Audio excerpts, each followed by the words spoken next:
অন্নপূর্ণা মন্দির থেকেই এই গ্রামের দেওয়ালে দেওয়ালে ছবি আঁকার সূচনা। 4টি পর্যায়ে উপযুক্ত দেওয়াল জুড়ে দক্ষতার সঙ্গে আঁকা হয়েছে রামায়ণ, মহাভারত, পুরাণের নানা গল্প। এই মন্দিরের দেওয়ালে সুন্দর ছবি আঁকা আছে। আর একটু ওপরে উঠি, ফর্মের কোনো গোড়ামি নেই। মধুবনী থেকে যামিনী রায় সবই এখানে স্বাগত।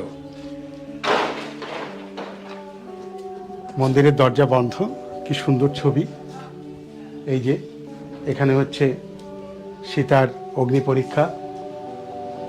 এখানে রাবণ সীতাকে হরণ করে নিয়ে যাচ্ছে, তখন ওই যে জটায়ু সেটা দেখে বাধা দিচ্ছে। অপূর্ব সুন্দর করে করা রয়েছে এখানে। হ্যাঁ, এখানেও সুন্দর ছবি রয়েছে। এই যে